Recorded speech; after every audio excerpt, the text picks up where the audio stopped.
we're back. We're back. After this We're momentary interruption, We are back. thanks to our sponsor, myself, eating mad shit.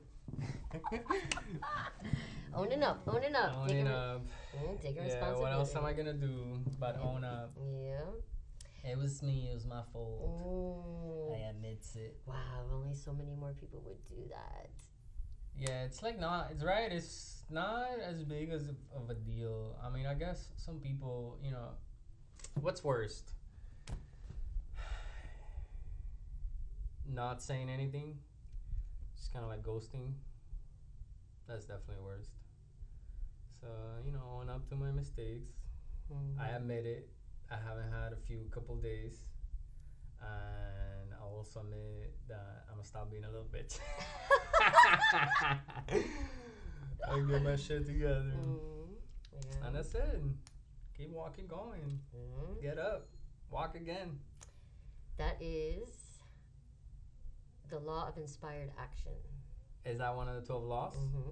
Where do these 12 laws come from? They're not the Kibelion, the universal laws of No, the they're- Kibelion, right? They are the 12 universal laws. They don't.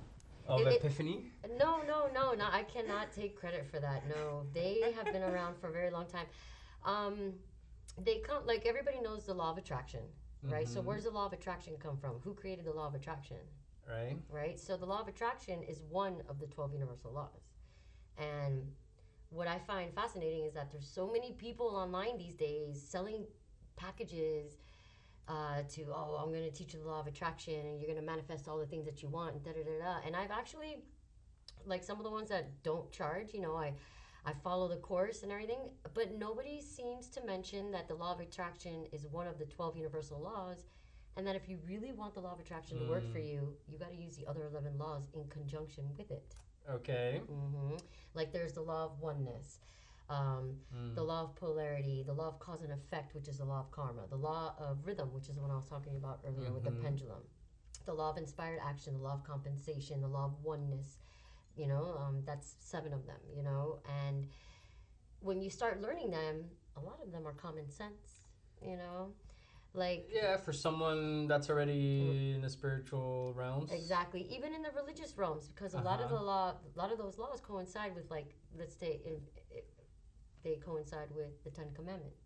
Yeah. Or they coincide with Buddhist philosophy or Hindu philosophy, so I mean, Everybody's talking about the same thing at the end exactly, at the end of the day.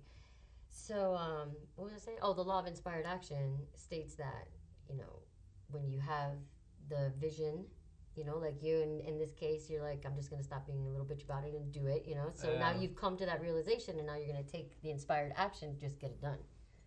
So, Yeah, I've been tapping into my anger a lot in the past few weeks, let's say month maybe now. Where like that, it's like, I'm gonna stop being a little bitch and just do it. And I've been tapping into a little bit of like, especially when doing yoga. Yeah, I've been really getting a lot out of my yoga Resistance. practice. Like- Yeah, it's helping me just like, be that ram that I am. Of just like, straight through it. Just run straight through whatever I have to do. The Aries.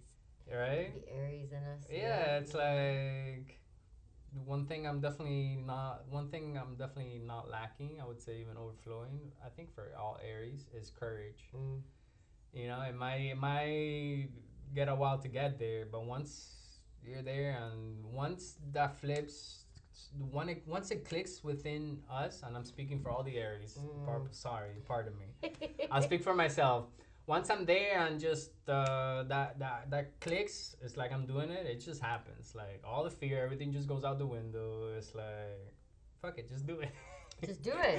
Exactly. Yeah, and I find myself being the first at a lot of things, especially in a group setting. And I like that with my friends. Oh, or like in a circle. Oh, who wants to talk first? I'm like, fuck it, I'll just. Well, let's get it over with. Also, move on to the next thing. Yeah, and Aries, we're like natural born leaders. So it only makes sense that when an opportunity is presented like that, we're the first ones to be like, all right, well, I got something to say, or here's my thought, or, most definitely, yeah. Yeah. Yeah, yesterday at the yoga, I felt super empowering because I was really like, some things were hurting, like sore, and whatever my posture and whatnot. Some things were hurting, but I was like pushing strong through the whole class, and I just feel hot yoga right next to the heaters. It feels so good. It feels so good. Just drenched in sweat. Just a lot out. It feels really good. I'm gonna start a 100-day yoga challenge. There's a studio really close by my parents' house. I could go rollerblading every day. Yeah. Get a little cardio in before and Yeah, after. a little warm up. Yeah, yeah.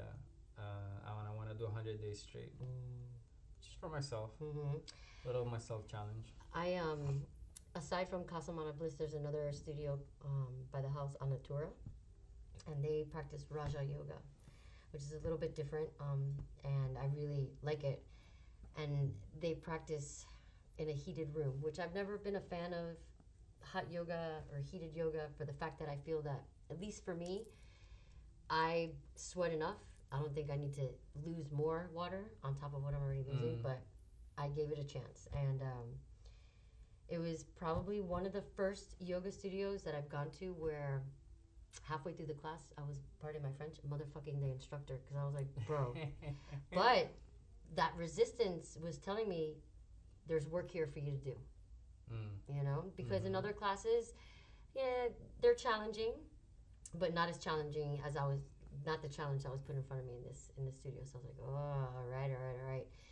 And I really like it, you know, because like I said, when I notice that there's something for me to work on, that this is allowing me to access it, then I'm like, all right, let's do it. That's where the Aries in me kicks in. It's like, all right, let's go. Let's deal with it head on. Let's go, you know? Right. So, yeah. Yeah. I totally feel that. Yeah, I found that just ram through things. I've never said it like that. That was the first time I said it, like, do it like a ram, that I connected that in my head. But yeah, that's been happening a lot lately. Maybe it's that Mercury retrograde. Like, a lot of things clicking and being articulated in new ways. How interesting is that?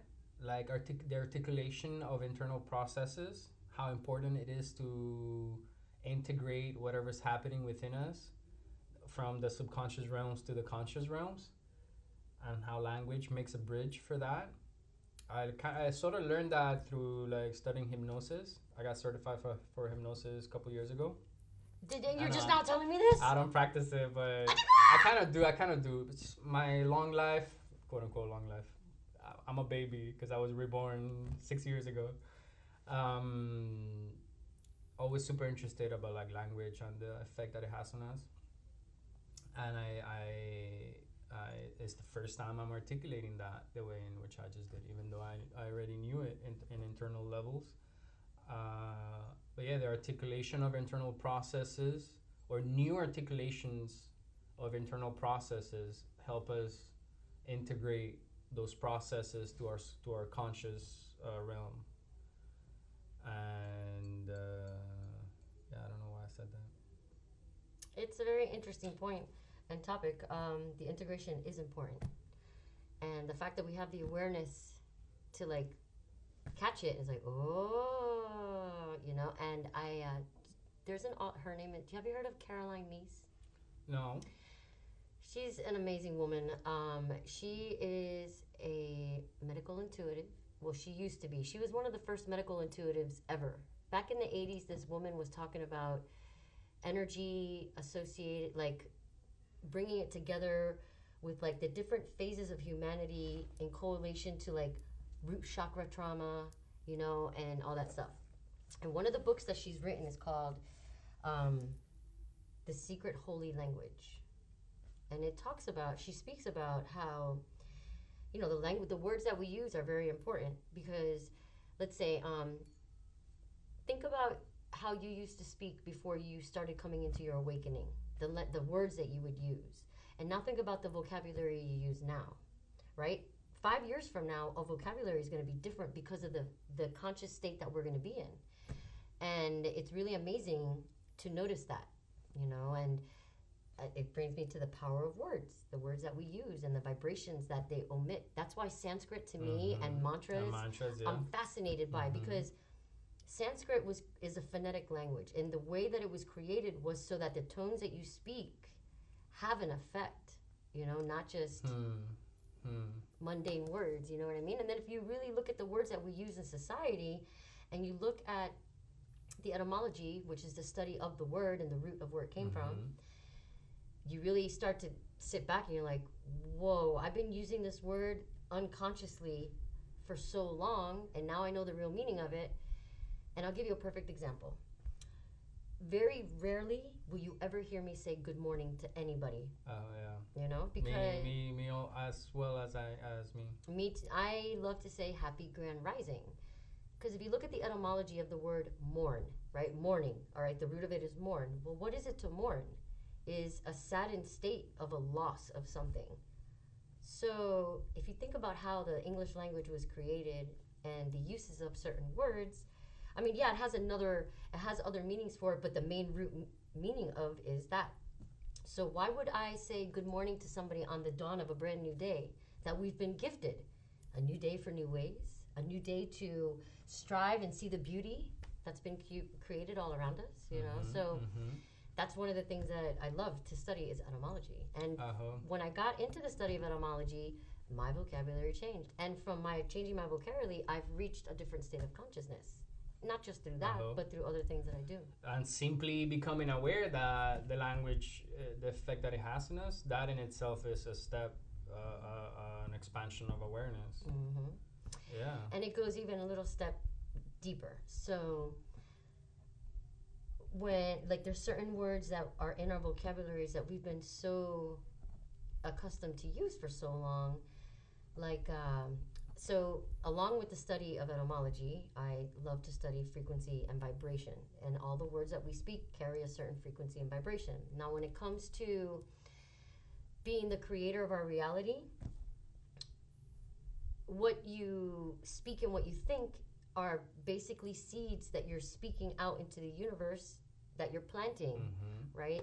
So that's why it's so important to really be mindful of the words that we speak. Because if you are saying, oh, I really want this and I really need this. Well, want and need come from a low frequency and they come from a place of lack. So you're speaking to the universe that I don't have this and I want this and I need this. So the universe doesn't know the difference between good or bad. They just know what you're emitting, the vibration you're emitting. So they're like, okay, well, she's emitting a frequency of lack and want and need, so I'm going to keep her in that frequency. Now, however, if you change want or need to desire, even the word desire rolls off the tongue better. It feels better when you say it. So now you're emitting a different frequency, So now the universe will be like, oh, she desires, so let's send her things that are desirable, So yeah, desire and want, they could be put under the same umbrella as well as they couldn't be, because I also feel like they have a little bit of a different connotation. Yeah, especially how you are inside. Terrence McKenna. Yeah, there is a very famous excerpt of his on the internet on DMT. It's like a 10-minute video. It's one of my favorites. Oh, you have my to send favorites. It to me. I sent it to you, and I don't know how much you've heard of him or speaking about DMT, but one of his experiences is that there's this little elf machines on the DMT realm.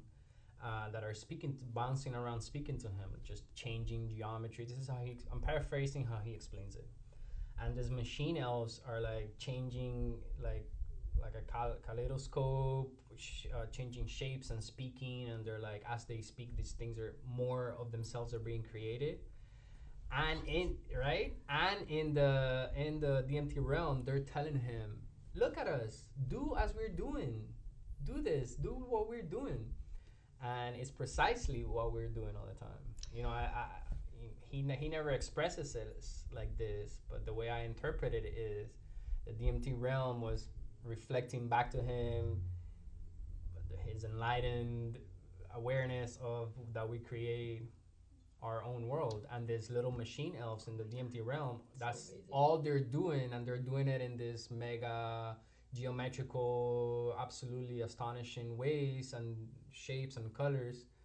And for him, and they're like, do what we do as we're doing, and we already are. Yeah. We just, if you think about it, in all scriptures, the first thing that it says at the beginning, there was the word. Uh-huh. The word was the sound. Mm-hmm. That source The of energy, vibration. the vibration, is what Mm-hmm. rippled out into the ethos and started creating. Mm-hmm. You know, it wasn't, yeah. So So, going deeper into what we're speaking right now, what just came to mind is like, okay, difference between a human and an animal is one of the main differences is, as we're speaking about this, our ability to articulate. communicate. Yeah, well, not just communicate, because Yeah, they communicate on a in different this, level. yeah, in this level of actually creating sound with our voice, animals can create sound. We're not as intricate as human beings are capable of, of making all this, Pitches, concoction of tones. sounds and vibrations that are creating different wave patterns of vibration and sound than what an animal would do. That's an interesting thing that came to mind. So, but yeah, the power of language. McKenna says it, and I think somebody else talks about it too that I might have heard. Is the language is the most advanced technology that there exists, and people don't realize it. And I think he also mentions he brings to the awareness that because you mentioned Sanskrit. Sanskrit is its own language is very different from say Arabic or English, and Or how Latin or or Latin, Greek. yeah, and how each language or each culture and society that speaks a certain language looks and acts a certain way. Like Hindu people are very different from Roman people that used to speak Latin, different from Arabic people, and how the culture is, how they wear, how they behave, the things Hebrew, they like. look at Hebrew Everything too. is directly a ramification of the language itself because of the way it shapes and structure our psyche. The law of which law could that be? The law of reflection, No, the law of communication. or Or no, as I don't know how as that. above so below. Yes. Reciprocity, I think Yes. is. Yes. I don't remember exactly, but I'm talking about the Kybalion because those 12 ones that you mentioned, I haven't really read on. But yeah, everything that is outside is a reflection of what is inside, and language structures us in a way that we've yet, I think, to fully discover. And English is a very recent language compared to other languages. And I don't know if this was on purpose or not. I'm very picky with what conspiracies I choose to absorb as realities for my own personal universe. So whether it was created on purpose or not, it's beyond me, and I don't think it matters as much as my own life. And but it's a very mental language because one word means a lot of things, like morning, and not just the word itself, but the different words are uttered the same way, even though they're spelled different. So it's very tricky language. It's very mental language, which your mind and your illusion and your imagination plays a big role in the communication game, as opposed to other languages. And yeah, there's a lot of another one of those morning examples is entrance. Because for example, I always tell people sort of to explain how I see the world and how the role that spaces play as a thing. Because right now we're in this room and this is a space, but outside of this room there are other spaces, bigger spaces that encompass smaller spaces, like the city, the town, the county, the state. All of these are spaces, the planet, the solar system. And when you go into say a store or a place or like a strip club or something, any place that you're going into a new world per se, where there's all different these reality. different reality, different energies, different frequencies. And some of these places say entrance, as in like come in, but it's really entranced. Entranced. Which is really you're going in to kind of like dissociate from everything else and just be in this sort of trance. Look at the word club. We want to go to the club. And what do you get? What happens at the club? You drink and you get clubbed. You get hammered. You get hammered. You get clubbed. You know, you walk out of there a totally different person. Not the same person that walked in. Disoriented, confused. Under different influences that aren't your own. Mm-hmm. Yeah, it's super, super, super interesting. There's this guy, I forgot his. I always forget his name. Have you seen the movie? Which is like a movie documentary, The Straw Man. The Straw Man Theory? I don't know if it's theory, but who's in it? There's a bunch of people. It's a documentary. Ooh. So it's based out of England. I think they made it in England. It's a few years old. It's free on YouTube. It talks about the whole legality and law system, how it's, you know, your birth certificate, that type of birth stuff. certificate. Oh yeah, I know about the straw man. Straw man. The straw man. Yeah. Mm-hmm. So and he comes out in that as one of the people talking. Wait, what's his name again? I forget his name. Is it Santos Bonacci? No. Santos. Okay. I love Santos, but not him. He's an Irish guy with a very thick Irish accent, and he's a super bright guy. Oh, I'm gonna watch that. He has a few videos on YouTube that are older videos where he talks a lot about these things, and he even put forth like an attempt to rewrite the English alphabet and the way in which we spell things, like a more conscious, like he rearranged the language in his own way for it to be more conscious and for it to help us more, to be on our side more than it's against us. And someone that talks against language like that is also Sevan Bomar. He wrote the book The Matrix, something with the Matrix, which is basically about etymology and how the English language is. He wrote that shit like 10 years ago. Oh. It's free on the internet too. That book. You're gonna have to send me all these links. Yeah, it's super interesting, you know, topic. Yeah, and for some reason, I mean, I guess I know why, based on my astrology, I'm super obsessed with language, and I've always desired to be more and more articulate because I see the power behind it. And that's why I was into like hypnosis, and it's very powerful stuff that most of us, you know, don't realize, and we're like unconscious victims to ourselves and a lot of situations just because of language. Dude, I wrote something. I wrote like. So I wanted to recite it. I think I recited it at Expansion. Do you remember the etymology thing I said at Expansion? I don't remember it. Okay, so no. Here we go. Where are you? In the beginning, right? Before when we were inside. No. Oh, we were outside already. Okay. Do you mind if I read it? Of course not. Okay. So, learn your etymology. Your words create realities. The frequencies of what you say express themselves in mysterious ways. A wise man once said, "Choose your words and wield them wisely." A truer statement couldn't have been said. For we walk around listening to vibrations of dead, low reverberating, unserving words and tones which are really just spells. Spells of dogmatic relations, keeping our souls unfed, and instead feeding the most precious commodity we have to a world that wants us to remain hurt and sad. So watch what you say, and better yet, watch how you feel when you do so. For the combination of the two is what you reap, therefore be mindful of what you sow. A secret language kept from us, only to watch as most of us dwindle into the confinements of some societal box with a stamp and a label. There's more to you, to me, to every person and living thing around us. But we've lost touch, over time, due to technological abundance. Bring it back. Look in the mirror. So much beauty is there when you peel back the layers. Layers of funny filters, words, perceptions, and misconceptions, all created to keep us confused and glamored by a facade of funhouse concessions. Watch what you say, watch what you think, and watch what you feel. If you pray, give thanks for what you have, and watch how the blessings of more appear.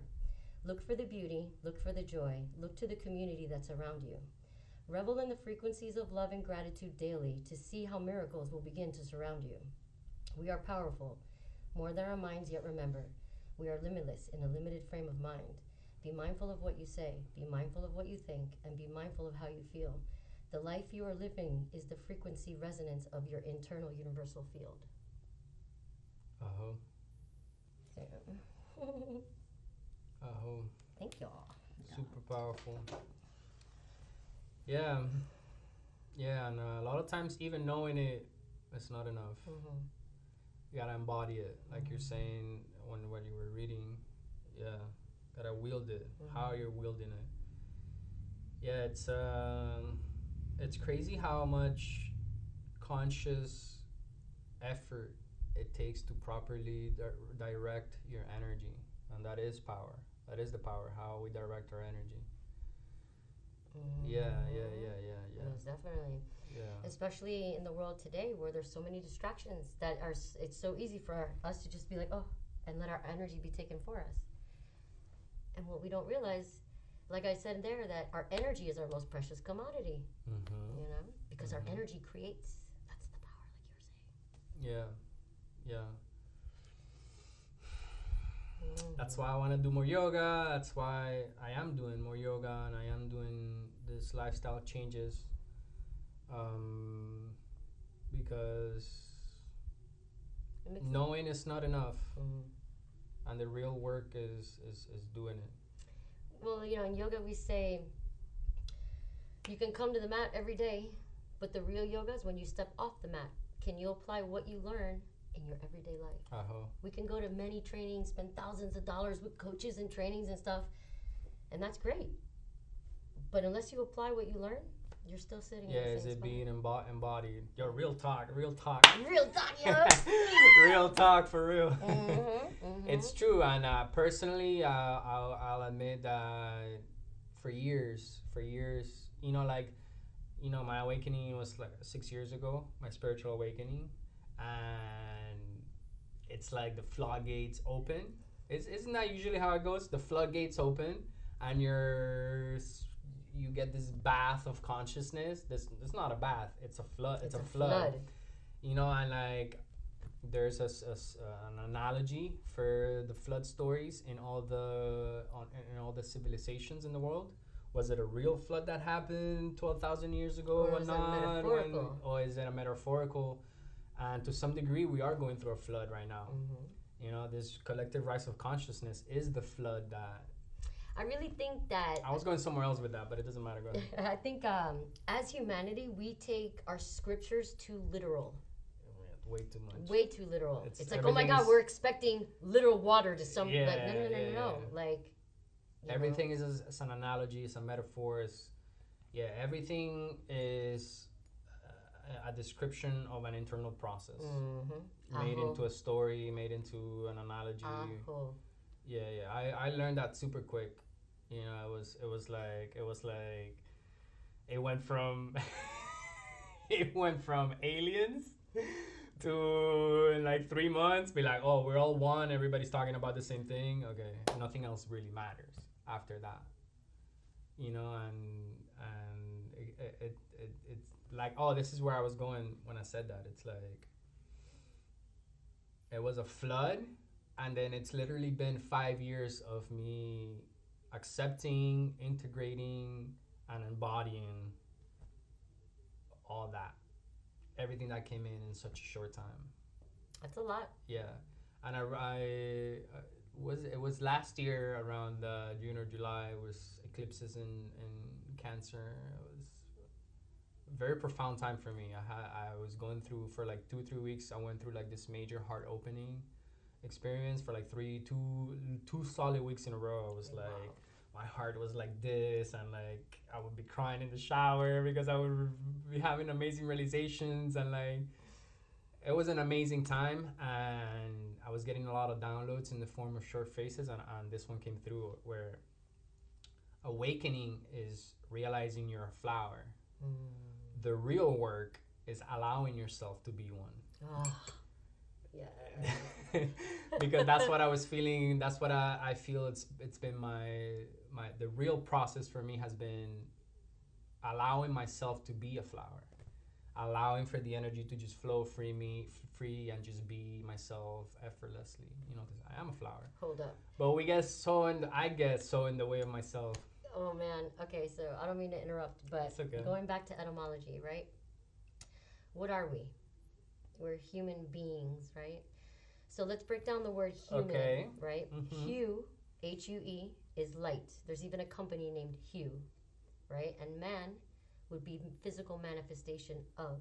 So we are physical manifestations of light. We all have a light inside of us, right? Oof. Then being. Well, what is it to be? To be is like to be present, to allow flow free, like to flow freely, as it comes. We're human beings, but for as long as we can think back, we've been human doings. Because all we do is do. We're either doing this, we're on the rush to do this, we're in the hustle, we're da-da-da-da-da-da-da-da-da. Hold up, yo. What happened to the be? So you are allowing, like, in essence, how you're using the metaphor of the flower, it's like when you come to that realization, you're like, okay, so now, as this flower, how do I be? Make sense? And I try to not even think about it. Because the moment I think Then about how do I go about things, it's there is the obstacle. Well, the being, I feel, comes from the heart. Because when you start thinking about it, then that's the ego. You've already switched brains. Because the heart has its own brain, the gut has its own brain, the mind is its own brain. Ultimately, we want to bring the brain and the heart in sync, but it's very challenging in sense. But I feel for me, when I'm in my most state of being, when I'm doing everything from the heart, when I'm going by what I'm feeling, not necessarily what I think. Aho. Something was coming up to mind, something very interesting. This first time this thought crosses my mind. But last week, I was talking to the girls about how the masculine and feminine work in the internal realm, how the mind is the feminine aspect because things come out of nowhere. It's like this energy that's there and then things come out of it. Like that's related to a feminine energy. And the thought that was coming up is maybe it's not so much the mind and the heart that we need to bring in balance. I feel the heart space is already balanced as it is. I think it's more like our solar plexus on our mind, because they're like two different minds. This is like a more masculine mind in the solar plexus, and the mind in our third eye, or it's more feminine mind per se. So perhaps the balance has to be between your solar plexus and your third eye, not your heart and your mind.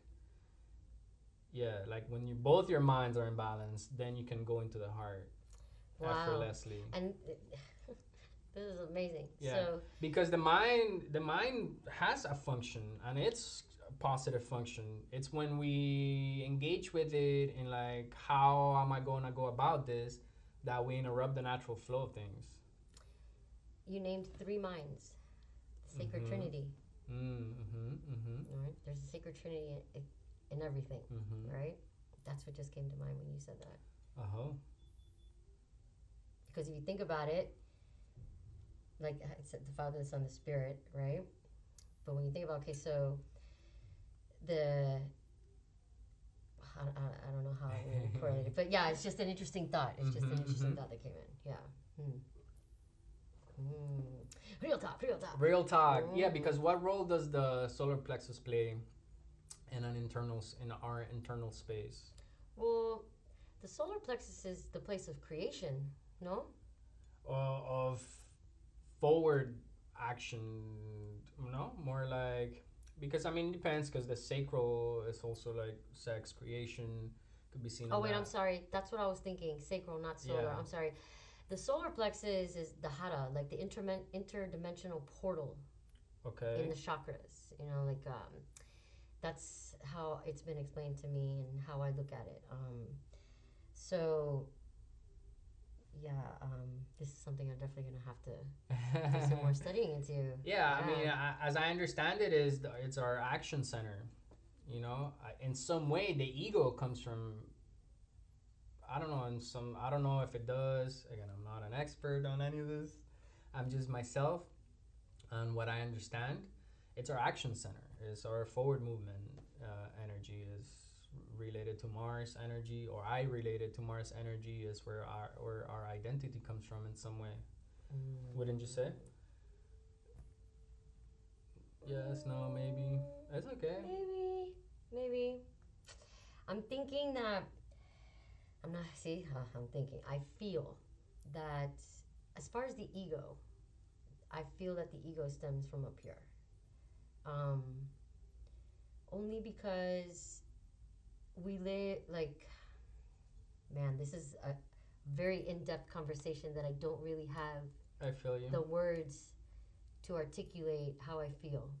I think we might have to continue that on a different one because I want to do some research. But yeah, the three minds. The three minds. Anyways, moving away from the minds. Moving away from the minds. I might have to use the restroom here in a moment, but After that big ass coffee, I would assume so. right?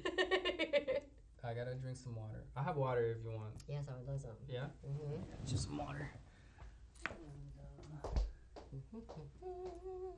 So, have you done any more expansions? No. When's the next one? I'm not sure because the dates they had available, I was thinking about doing it at Casa Mana Bliss again. And the dates they had available for the rest of the year, I wasn't really feeling. They were booked for the rest of the year? Yeah, they only have a couple weekends open, and I wasn't really feeling the dates. So maybe we plan one for the new year, start the new year with some more expanding. Oh, that's cool. After the holidays. I'd be down for that. All right, cool. Ooh, hold on, let me see something. Let's see something.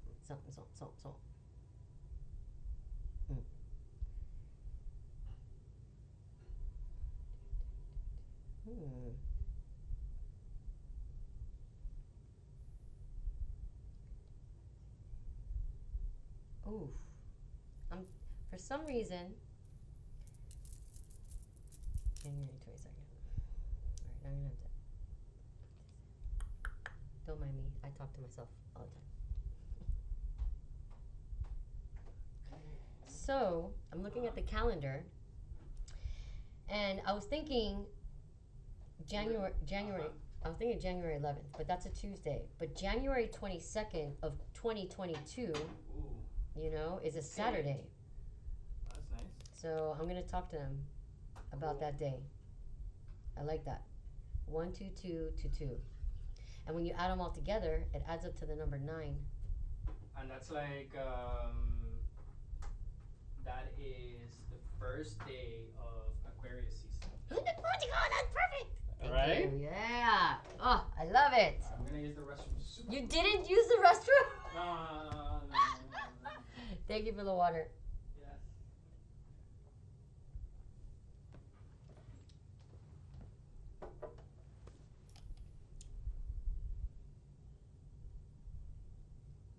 Happy Wednesday. I hope you're having an amazing day. This just came to me 1/22 of 2022. It's a Saturday. If it's not taken, I would really like to do expansion. So I know Genevieve is out of the country, so I don't want to bug her with this. But if you have access to the calendar, if we could just pencil in expansion on 1/22 of 2022. Love ya. Thank you.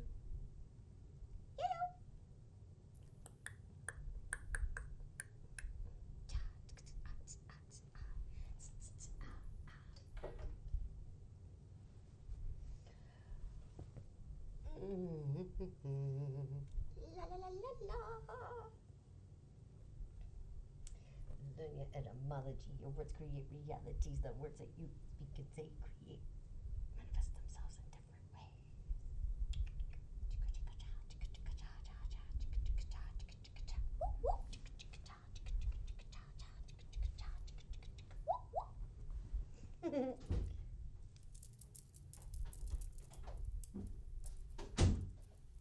You know what the studio needs? What? A kitty. Oh, A studio kitty. Bro, that's crazy you say that because when you showed me that room, Uh-huh. I saw a cat under the desk. No way. For real? Mm-hmm. Damn. I was like, I might get a studio kitty. I'm gonna think about him. Cause it's kind of small space. For a cat, this is perfect. I'm used to my cats being outside. Oh, heard. Yeah, well, not because of my choosing, but because fuck up all the furniture, and my mom be like, "Get the cat out of here!" So the cat lives outside now. Yeah. That's I would have a kitty, but yeah, That would be so Lacey cute. would have to stay down. You would be doing your lives, and next thing you know, it's The walking kitty behind on the right? table. Right? Dude. It's like a dynamic space. Kitty bomb. Just living things, not just plants. Speaking of living things, did I tell you I started volunteering at an animal wildlife sanctuary? Oh, that's pretty cool. Yeah, dude. I volunteer twice a week right now, Mondays and Fridays from like 7 to noon. And right now I'm working with the birds, with a handful of the birds. I work with Amazons and 4 different species of toucans. Oh, wow. Yeah, but their enclosures are right next to Bismuth, who is a white Siberian tiger, next to 2 black panthers that are male and female, and then a female Bengal tiger. Oh, wow. Yeah, dude, and I'm learning the behaviors of tigers, because tigers are, I believe the Siberian tiger is one of my spirit animals, because they're just everywhere for me. So the second day that I volunteered there, I walked up to Bismuth's cage just to like say hi, and he went like this to me. Like, I can't do it, but they exhale through their mouth and they make their top lip like flutter, right? It's called scuffing. So he scuffed at me, and then so did the female Bengal tiger. And when I spoke to the lady that takes care of them, that cleans their enclosures, she's like, that's their way of greeting you. She's like, believe that's a good sign. She's like, that means that they feel your energy and they like your energy. And I was like, yes! You know? And so now, the last couple times I've gone, when I go to clean the one toucan's cage, it's right next to the female Bengal tiger's cage. Like, she'll see me and she's like hiding, and then she hops up and she like, and bro, let me tell you, when this freaking tiger leaps, it's like so like amazing. She's huge, but she leaps over this rock, and then she comes up to the fence and she starts rubbing up on the fence like she wants me to pet her, and like I'm not that brave yet. You're not there yet. I'm not there yet, but it's just amazing, you know. And she's like scuffing at me, and I'm like, oh my god, I love you. You're so amazing. I will say that I did get to pet the female panther on Monday. Oh, her name is Zenith, and it's just amazing. Like, she was born in captivity, and the person that trained her did an amazing job to where like she's one of those rare, like, you know, she interacts with humans, not all, but and I've been going to say hi to her every time I go there, so she recognizes me, and she caught my scent, and I was able to pet her back, and she was like, totally chill with it. Wow, how crazy, huh? Now, I will say this. There is a leopard that does not like me. Like, he rushed the fence the other day. Yeah. And I was like, okay, I get it. And that's a massive energy. That animal in itself, their energy is like, oof. But it's just so amazing, you know? And I sing to the Amazons. Like, Amazon is like, it's a type of bird? It's a parrot. Oh, I see. It's next to the macaw, which is the okay. really big. Yeah. They're underneath the macaw. They're like the most intelligent as far as like being able to learn speech and articulate and mimic it back.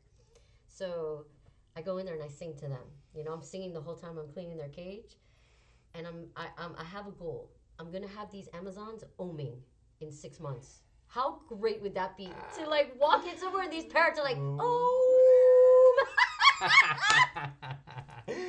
It's so funny. Oh my god. It is hilarious. But yeah, you know, there's 3 of them that talk, and the first day I was there getting trained, one of them, so I'll give you a background that what I learned on Amazons. Most people buy them because they are beautiful birds and the fact that they can speak. But what people don't realize is that once they hit like 5 to 6, 7 years old, they hit this phase where they're very arisco. They're very like, they just want to bite and attack and stuff. And it's like the rebellious teenager phase. Yeah. So these Amazons have come to this place because families have donated it to them because they can't take it. There's this one Amazon named Jade. And the first day I was there, she's talking, and she's like, oh my God, my life is so horrible. I just want to die. And I'm no like, way. What? And apparently this bird was donated by a family that had a teenage girl. And this teenage girl would be like, I hate my life is so horrible. And this parrot picked it up, and I'm like, oh my goodness. God. That's so funny. It's hilarious. So yeah, I'm really excited that... You know, that's so cool. And it's my form of seva. And do you know what seva is? What's that mean? In yoga, seva is service. You know, it's a Okay. way of giving back to the community. And being that I'm such an animal lover, you know, one of the things that I would along down the line eventually like to do is to own a nice piece of land and have a house and go to whatever local shelter is there and adopt all the older cats and dogs that nobody wants, you know, and let them live the rest of their life out in like happy outside of enclosure. And at the same time, you know, as I have people coming over for all sorts of healing modalities, allow them to interact with these animals. There's healing in interacting with animals, you know? So, like, to me, it's like a dual purpose thing. That's nice. So, yeah, so for me, like, this is a step in that direction. You know, so That's amazing. That's up in the Ray? in West Palm Beach. Oh, so you gotta drive up. That's so cool. That's so cool that you're able to be around these animals. Because it's like, you know, we see a dog, we see a cat, and it's like, oh, it's a dog, it's a cat. It's like we're used to them. So, oh, it's cute. Oh, it's this. Oh, but like animals that we don't usually are around, like tigers and like these sort of birds, like it's so humbling to see a rare animal, the size, how like, especially those tigers. Those tigers must be like 500 pounds, around 500 pounds. More than that, It's right. It's so bizarre how separated we are from like the matrix reality of the earth and like these animals and what they're capable of, how intelligent they are. I as a matter on Monday, when right across from the Amazon's enclosure is the American eagle, and I sat there and I literally, because it was actually perched up right close to where I could like get it, and I sat there and we just stared at each other for about 3 minutes. And as it would shift its head, I would shift mine, and I would just like send like mentally saying, I'm like, you're such an amazing creature, you know, like filled with wisdom and knowledge and power, you know. And it's just amazing. It really is. It is. It's crazy. It's crazy how the bizarreness of this world escapes us, and that's so cool that you decided to volunteer. Seba. That's really cool. Tell me, you mentioned the cats and like using the cats as like sort of like they're there and you can interact with them and for clients in your practice.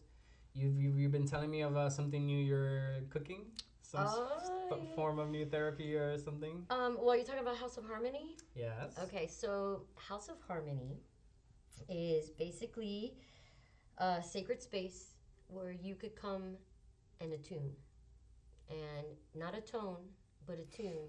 And a tune means to come back to harmony, to bring back to balance. We, in the world we live in today with all these distractions and all these aspirations and goals and things that we set upon ourselves, it's really, like you said, it like in that, to be in that be state, you know, we don't get that opportunity very often. So House of Harmony is, like I said, a sacred space where you could come, where there's different modalities offered. There's yoga, meditation, saltwater therapy, Wow. Healy frequency sessions, vocal activation sessions, art therapy, dance movement therapy. Wow. We offer cacao ceremonies. We also offer, as when you come to House of Harmony, depending, they're 3, 4, 5 hour long packages, depending on how many activities you want to participate in. Each guest gets a nice tea upon arrival, and then halfway through it all, you'll have a nice smoothie and like a nice nourishing salad or lunch, depending on what, you know, what they feel they would like. Then there's an outdoor shower that's absolutely amazing, and it's underneath this tree that the leaves are big hearts. And depending on what time of the day that you use it, you're surrounded in a circle of a rainbow, you know. So like we offer that like for after saltwater therapy, or I also offer a detoxifying and cleansing bath soak. And then my roommate, who also is part of House of Harmony, she does Thai massage, and offers her different types of healing modalities like tantric dance and stuff like that. So basically, it's just another way to really be able to tap into that inner child, because I feel that a lot of us are disconnected because we silence the inner child, and the inner child is a big part, at least for me, in our everyday lives, because that inner child is what brings us inspiration and brings us that playful matter into our lives. Yeah, that being. So this is a place where you can nurture. Like, if you used to love to paint and you don't do that anymore, well, we can do that. If you used to love to sing and dance, well, let's do that. Let's do the things that bring you back to balance. Let that inner child express itself, so that when you walk out of the doors of House of Harmony, you feel balanced again. You're like, oh my God. And then you actually feel a little bit of inspiration because you tuned back into something that brought you joy, and now you can bring it into your life again. So that's House of Harmony. Amazing. Beautiful. Thank you. Yeah, it's incredible. It's like a playground space. Basically. For attuning. Attuning. Yeah, that goes back to the wordplay. Atoning and attuning. Because, yeah, the purpose of atonement is to get rid of all of that so you can come back to a more balanced, but like doing it on a negative connotation. I love it. House of Harmony. House of Harmony. Check out the links, the Instagram links. You will learn more about it, but I love it. A playground. Yeah, that's what we need more. That's what we need more. More joy, more being. More being. Certainly myself, it's what I've been looking for, I think, my whole life. That's why I'm super excited for you to come to check it out. Yeah, hell yeah. Very soon. In like a couple of weeks, actually. Yeah. Amazing. You said something else. I forgot now. Expansion? No, when you were talking about House of Harmony, something else. The Healy frequency? Attention. Yeah, what is that?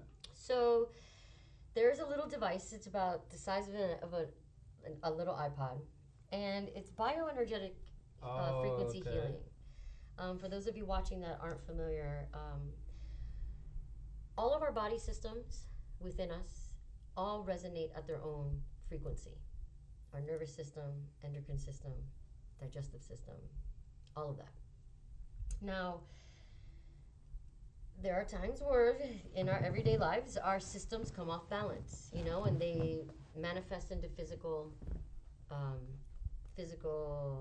what's the word I'm looking for? Ailments, discomforts, diseases. If you think of the word disease and the etymology of it, dis-ease. Your body, there's a part of your body that's at ease. It's unharmonized. It's unbalanced. So the Healy device comes out of Germany. They've been working on this technology for over 10 years now. When they first developed the technology, the machine was probably about this big. It's very similar to a Rife machine. But what? A Rife machine. Rife? Rife. R-I-F-E, I believe it's spelled. So it's all about frequency. So what the Healy does is I hook up the Healy to either wristbands or the little sticky pads, and I have these little wires that come out of the device. The device clips onto your shirt, and it works out of the app of my phone. Now, depending on what you're feeling, say you're having digestive issues, so I will go into my phone, into the Healy program, and find the actual program for your digestion or your digestive system. Now, you're hooked up to the Healy, and as my phone is downloading that particular program, the Healy device is reading the frequency of your digestive system in real time. Wow. And then once the program is downloaded, the Healy will send out the frequency that your system is lacking to help bring it back to balance. And this is with like electrodes or something on it? It's all electro. Wow, electro nice. pulses and frequencies. So yeah, it's really amazing. I really think that as we evolve as humans, we're going to start realizing that the physicality, like prescription drugs and all that stuff, is not going to be relevant super anymore. Rudimentary. Yeah, so, and it's very 3D, you know what I mean? So as we start raising in consciousness, and our bodies are going from carbon-based to crystalline-based, and so that means the bodies are changing. Like, we're going to start, like, at least me personally, I noticed that I don't eat as much food, like heavy, dense food, to sustain myself as I sun gaze. Like, I get a lot of my energy from the sun now. and still physical food. But I noticed that, and it's because my body is changing. And in that sense, like the same ways that we've been used to treating ourselves are not going to, I don't think, work as efficiently because the body's different now. Like our DNA, some DNA is activating now, our molecular compositions are changing. You know, so the Healy, I feel, is going to be one of the new waves of medical technology that's really going to hit the scene hard. Like it's huge. Like if you look up Healy, it's really big. It's starting to they've launched it in the USA last April. Okay. And that's when I got my device. And I've been offering, you know, sessions to I give sessions to my mom and my grandparents. You know, they each have their own things going on, and you know, like you notice subtle differences. So it's amazing. Yeah, thanks. It's beautiful. I mean, everything is advancing. So health technologies will also advance, and they're already coming out. A lot of them, and it's gonna happen very quick. It's really gonna happen really quick. Yeah, yeah. It's like it's already here. We just haven't seen it yet in a mass scale. Exactly. Most definitely. Yeah, I feel like everything is so antiquated when it comes to medicine and the way that we go about it, and whether or not our body is changing to the molecular level, which I believe it to be true, but I'm not a scientist to actually go in there and look at the molecules and be like, oh yeah, we're transforming, but I do feel we are, as our consciousness rises. Sorry. Well, think about it. If you look at the structure of a cell, right?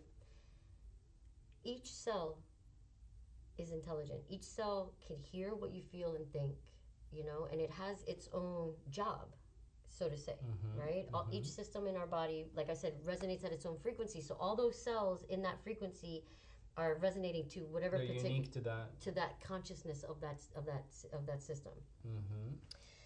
Now we're energy. The cells are energy.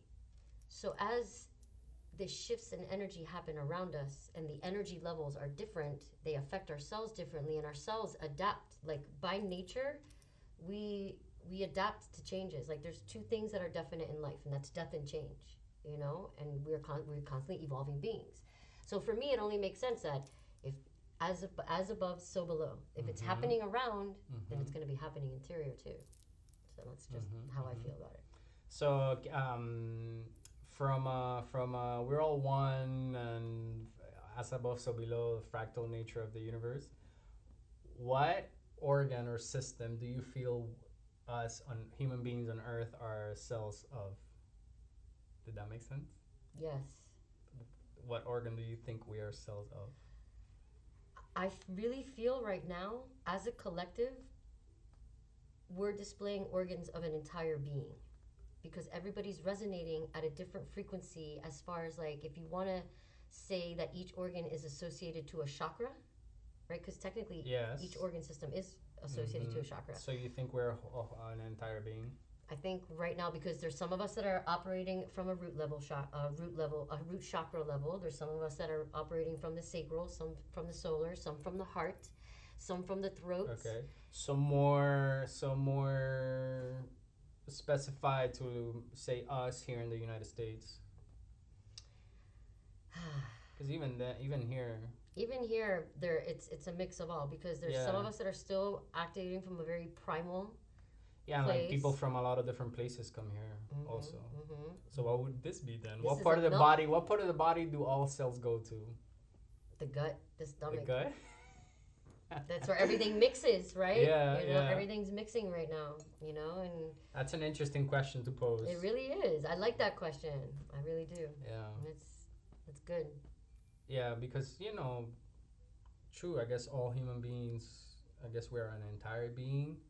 Because there's people of different colors, and like people live in very different kinds of lives in the same earth. Like you were asking like the United States, an example. Well, I want to bring up India, right? Because India, there's certain parts of India that are very highly enlightened because of like the yoga and the Hinduism and stuff. But recently I've learned that there's parts of India where they still practice cannibalism. And they eat human beings and sacrifice human beings to like certain deities, right? So within a country that you would think all these enlightened beings come from, there's also the flip side of the coin.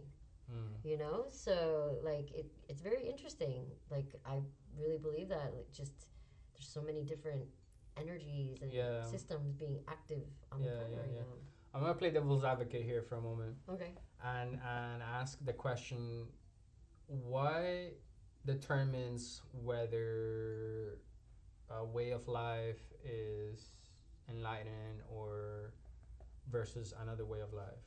Like you just expressed how, you know, through religion and Hinduism and the Vedas and all of these is considered super enlightened, and say a culture that are cannibals, you know, what is to say that is just not as enlightened? Or well, I was just gonna say that I'm not saying that the cannibalism isn't a form of, because in their eyes they are enlightened in a sense, because we have to remember at least, all right, so in this reality that the heavy dense of the 3D, right?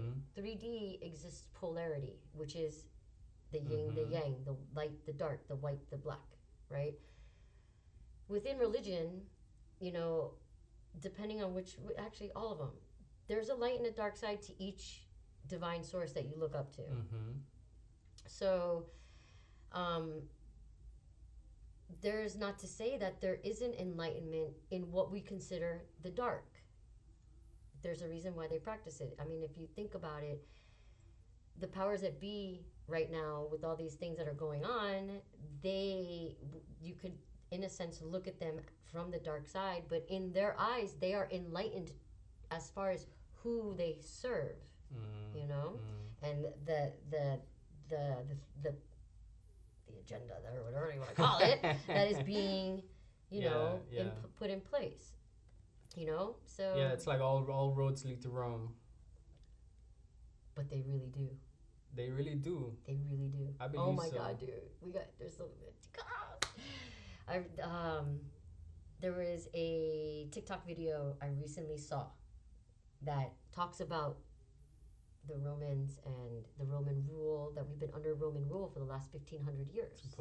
Supposedly, you know, and like, yeah, so that's crazy that you said that quote.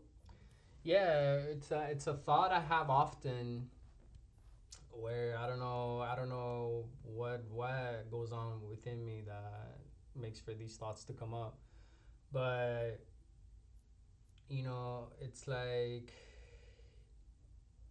we said with every cells, like there's different cells for everything.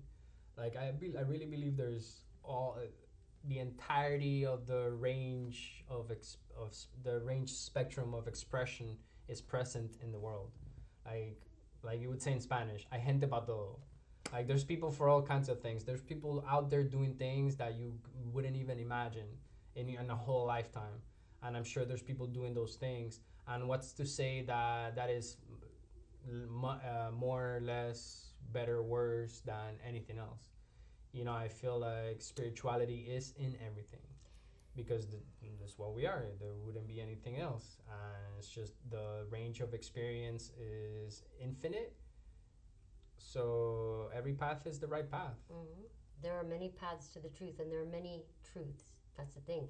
That's why the religious wars have been going on for so long, because each religion wants to say that, no, what we know, that's the right path to truth. But no, there are many paths to truth, because of the fact that we're all unique expressions of the Grand Creator.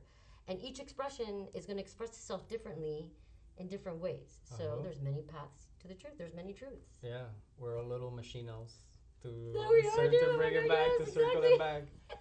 Yeah. Yeah. Have you ever done DMT? We're live. I don't know if you want. Yeah. It's a forward question. Bufu. Oh, okay, cool. Bufu. I haven't done Bufu. I've done the regular one, I guess. Which one? One time, and I did Changa on my birthday. Wait, what's the regular one? The chemically created one. The orange powder. Yeah. No, I haven't tried that one, but I did the Bufo. That was my first time. It wasn't. I got a little bit of those bouncy balls. There were bouncy balls everywhere in the form of like the Rolling Stone lips. Oh my God, that's so funny. With like big teeth, and it was talking to me. They were telling me something. I forgot what it was, but it was like a bunch of mouths just bouncing across my field of view with my eyes closed.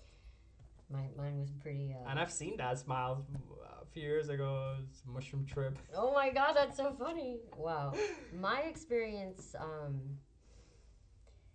So I was like floating in space, and I could see like Earth and like planets and stars, but each time I would inhale, I would inhale everything, the Earth, the stars, everything that encompassed within each thing. And when I would exhale, everything would come back, but it was almost like I would invert myself and become one with it all. Ooh, that resonated.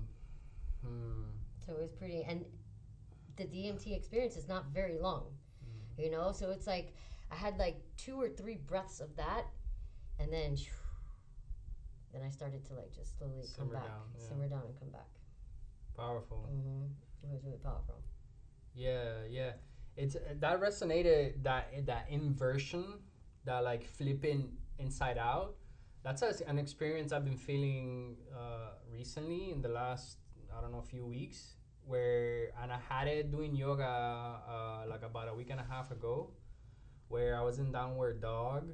I don't know if I was at home just stretching or in an actual class, but like I was in downward dog, just holding it, and I was using my breath to kind of like what's the word?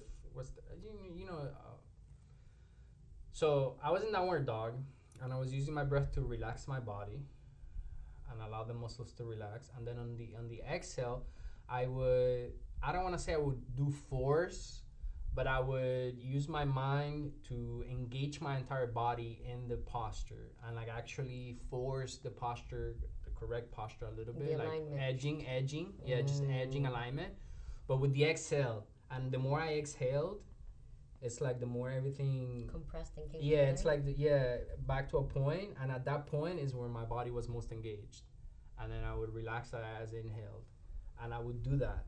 It's like my body was my breath.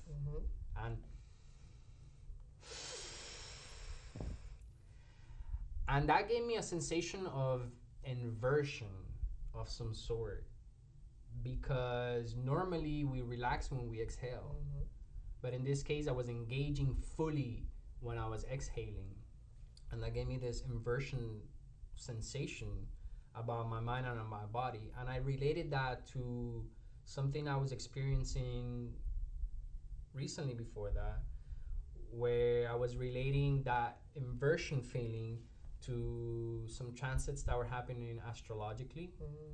And I was expressing earlier how the peak of the whole process happens at the end, and then after that it's just like you go into a new process. And I was feeling for some reason that the astrological the energetic processes we go through, say, that lead to like a lesson, or for example, I'm moving now, and you know that this process that is finishing now started a while ago. You know, depending on what kind of process it takes. You know, started a week ago, a month ago, a year ago, 5 years ago. And I still don't know how to put it into words, but I get the feeling, that feeling of inversion with regards to our life processes.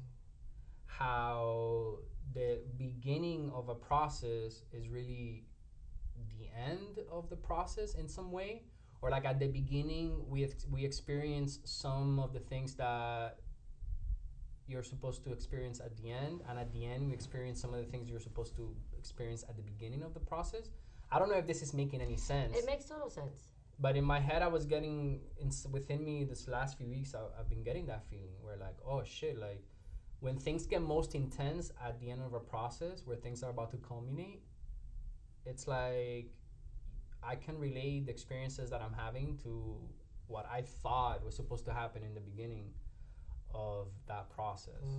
And it's all subjective to myself, but there's a weird dynamic that I still haven't put my finger on, like what it means or what it represents in my life. But that inversion feeling, it's weird. Interesting. Well, think about inversions. It's a different perspective on life. You're upside down. Now you're looking at the world from a different angle. right? So that totally makes sense that you feel inverted in a sense, because as you're engaging, finding that alignment, not only are you finding alignment within your body, but you're finding alignment energetically, you know? And yeah, that it's almost like, it's kind of like, it makes me think of as above, so below, you know? So that's pretty interesting. Yeah, I wish I could articulate better what the experience was, but it's very recent. Usually it takes me a while to really for experiences like that to set in and be able to make sense of them. Yeah, something about it really caught my attention that it's kind of like stuck with me. Maybe like, Yeah, of like, and that you could also like almost apply that to what's happening in your physical life. You know what I mean? With everything that's happening, you're coming more into alignment with your path and with your calling. You know? Yes. So that could be a sense of that feeling that you had, that inversion, because like you're coming from one chapter in your life into a new one. And it may seem it's an old one, but it's a new one. Because with a new energy. Yeah. It's a very bizarre time for me. I'm sure you can tell. I'm like all over the place. Bro, it's a bizarre time for all of us. For everyone, yeah. Everyone. You're not the only one. Yeah, but I've been getting this feeling like my life has been replaying backwards from a few years ago. Maybe there's... I think that's what I'm trying to say. Okay. Maybe there's something in that film that you are meant to see again. From a new perspective, maybe? From a untangling perspective. Yeah, I really feel like the last X amount of years, at the same time that time has been moving forward, it has also been moving backwards into a junction point. See, I'm articulating a little better what I'm trying to say. There you go. Okay. Yeah, it's like life, it's playing itself forwards and backwards at the same time. Some Tenet shit. You seen that movie? No. Tenet? I haven't seen it either. But I love it. You haven't seen it, but you're pretty... I haven't seen that movie. I haven't seen it either. But I know it's about this sort of thing. It's about like time going backwards and forwards, and the main character of the movie,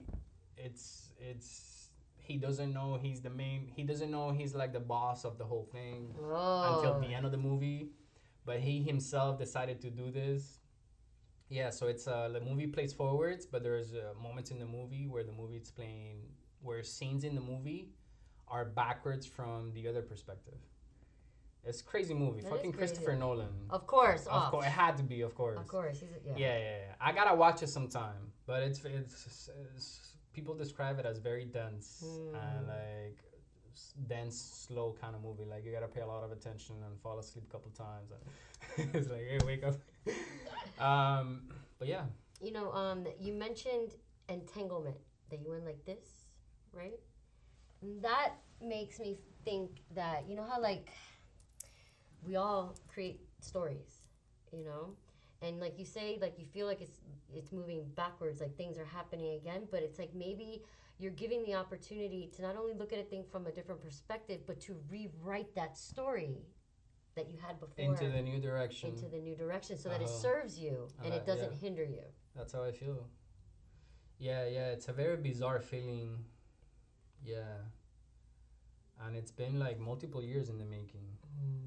Yeah, because even with like the psoriasis, like everything about my life, I feel as I'm moving forward, it's replaying backwards into the future. Yeah, like I moved out of my parents. I had whatever experiences I had in the beginning of when I moved out versus the ones I'm having now that I'm moving back. Like even my stomach gets like a little like sick, like motion sick from the energetic storm. Gotcha. Very interesting feeling. I should contemplate on that more. Talking about contemplation, this just came to mind. Do you know your gene keys? What? Your gene keys? Oh, gene key. I thought you said Jenkies. I'm like, what the hell is that? No, I don't know my gene keys. How do I find that out? Online, there you Does can. that have to do with human design? So as I understand it, I'm not deep into gene keys, but for some reason they came up. As I understand it, the guy that channeled the gene keys worked very closely with the guy that channeled human design. So they're based on the same things, but they're just like expressed or exposed differently. Okay. Human design has like, you know, it designs the numbers, the little picture with what organs are activated in your body or whatnot. Gene keys are just it's sort of like a diagram which represents like 3 paths in your life, like life path, love, and career, or something like that. Okay. And each stop in those has a meaning and it represents something, and it has a number assigned to it that I think it's also based on the I Ching, the 64 hexagrams. And each one has a meaning, a general meaning, and it has 3 levels to it: a shadow, a gift, and a siddhi. Siddih, I think it's spelled. Oh wow. Yeah, so it's like a path, or each point in the path, it's a path onto itself. So it's like a path within a path, and there's like 3 different paths. I'll show it to you now. Yeah, show it to me. I'm gonna use the restroom real quick. Yeah, I gotta use it too after. The gene keys. This has been. I hope this is sounding good.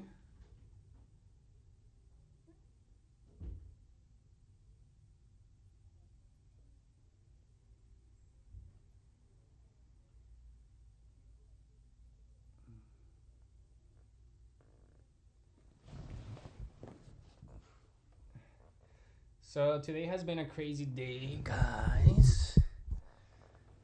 This week's in general, but the good thing is that everything passes, and this too shall pass. We've been having a lot of energy shifts in this last few days. Yeah, the stream sounds good.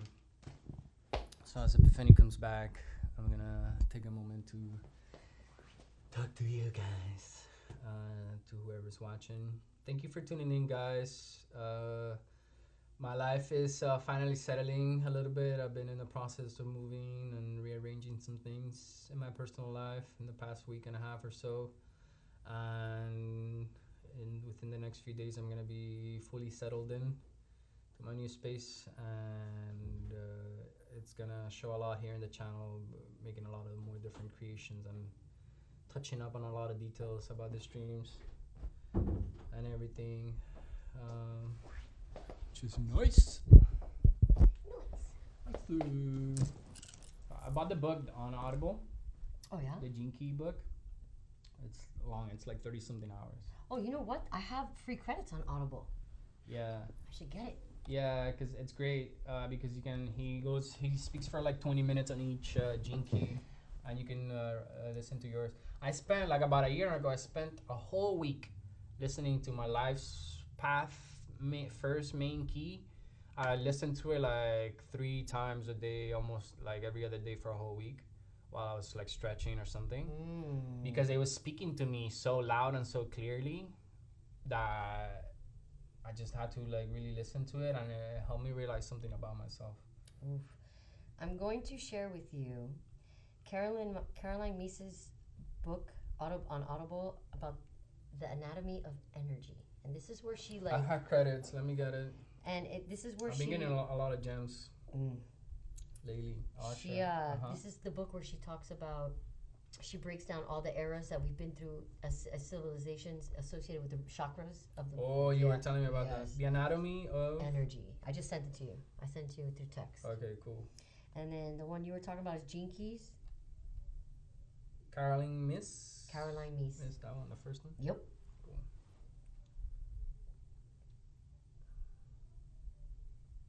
And I'll tell you what this is called exactly. Yeah, Gene Keys.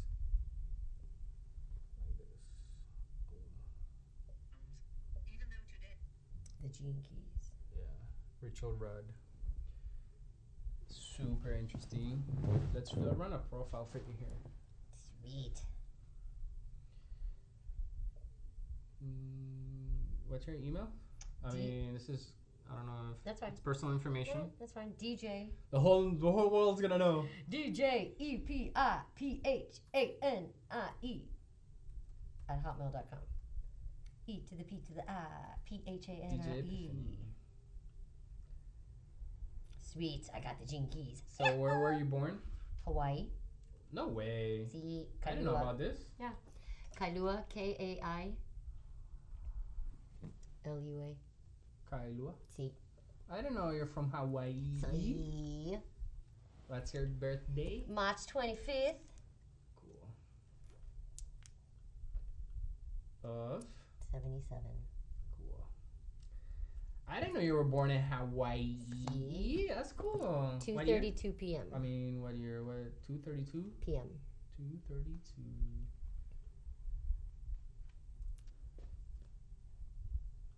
Boom. Does it matter if it's Did I? Did you do AM or PM? Oh, it's military. So Okay. I put 14. Perfect. So let's see. The reversal look good. Are we still live? Yeah, we're still live. Yeah. We're still That's awesome. live. We've been at it for like, I restarted it, so almost 90 minutes. Nice. So we'll close it soon here. No, tranquilo. We've been talking about a lot of good stuff. I like it. Yeah. I like this. I want to come by again. For sure, yeah. Live. Please load. Mercury's retrograde still, guys. So if y'all shit's flipping, just blame it on Mercury retrograde like we all do.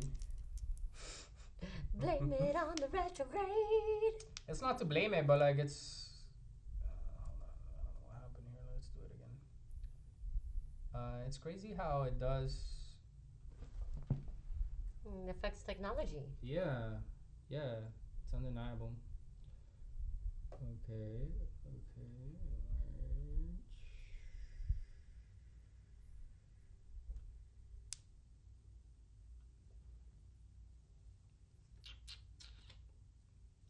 Whoa. All right. So this is So you see, you have the 3 different paths. Mm-hmm.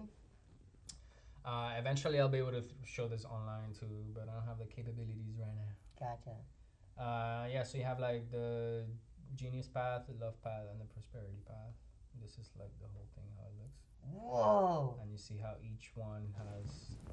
So the green one is a path, the red one's a path, and the pearl one's a path, and they all connect. Omniscience, bliss, perfection. Yeah. So your radiance, so your life's work, evolution, radiance, and purpose. Whoa. Your purpose is stillness. It's crazy because you're so into which we're gonna go into a little bit whole kriyas and all that stuff. I want to hear about it more.